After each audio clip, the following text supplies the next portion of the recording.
आज हम लोग देखेंगे हाइड्रोलिक्स में 5वां चैप्टर जो हम लोगों का है हाइड्रोलिक सिस्टम।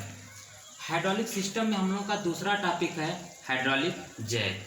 हाइड्रोलिक जैक का जो प्रयोग किया जाता है, देखिए इसका प्रयोग वहाँ पे किया जाता है जहाँ पर किसी कार, बस, ट्रक इत्यादि की पहिए को बदलने के लिए या तो फिर उसकी मरम्मत करने के लिए, उसको ऊपर उठाने की जब आवश्यकता होती है, वहाँ पर हाइड्रोलिक जैक का प्रयोग किया जाता है।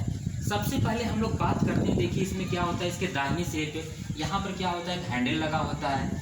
यहाँ देखिए एक प्लंजर। इसके बाएं सिरे की बात करते हैं, यहाँ पर क्या है, एक रैम है।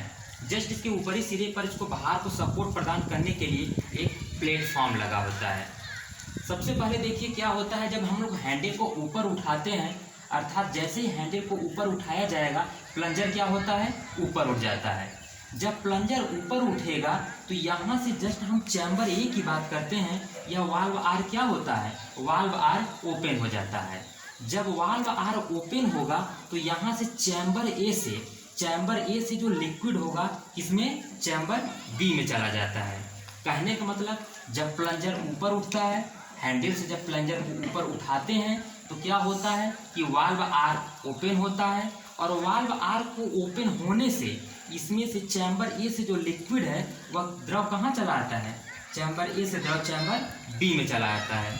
मतलब जैसे ही अगर चैम्बर बी में आता है और हम हैंडल को क्या करते हैं, नीचे कर देते हैं, तो हैंडल को नीचे करने के बाद उस केस में क्या होता है, वाल्व आर जो होता है वह क्लोज हो जाता है। वाल्व आर क्लोज होने के बाद यहाँ पर जो चैम्बर बी में काफ़ी ज़्यादा प्रेशर क्रिएट होता है। हाई प्रेशर के कारण क्या होता है, वाल्व यस पर दबाव डालता है। इस कारण क्या होता है कि जो वाल्व यस होता है वह ओपन हो जाता है। जब वाल्व यस ओपन होगा तो यहाँ से जो लिक्विड अर्थात जो द्रव है वह द्रव कहाँ चला आएगा, द्रव चैम्बर सी में चला आता है।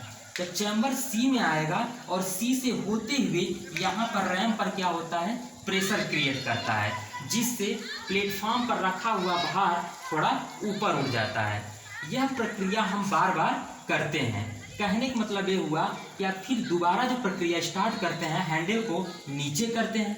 जैसे हैंडल को नीचे ऑलरेडी करेंगे, हैंडल को जब नीचे किया जाता है तो उस केस में यह पूरी प्रक्रियाएं होती रहती हैं। लेकिन जब हम पुनः हैंडल को अगर ऊपर उठाएंगे तो यहाँ से क्या होगा, जो वाल्व आर है, वाल्व आर क्या होता है, पूरी जो प्रक्रियाएं इसके पहले की होती हैं पुनः स्टार्ट हो जाती हैं। मतलब जो लिक्विड ए से, चैम्बर ए से होता हुआ चैम्बर बी में, चैम्बर बी से होता हुआ चैम्बर सी में, मतलब यही प्रक्रियाएं जब बार बार होती हैं तो जो यहाँ पर प्लेटफॉर्म पर रखा हुआ भार होता है वह ऑटोमेटिक ऊपर उठता जाता है।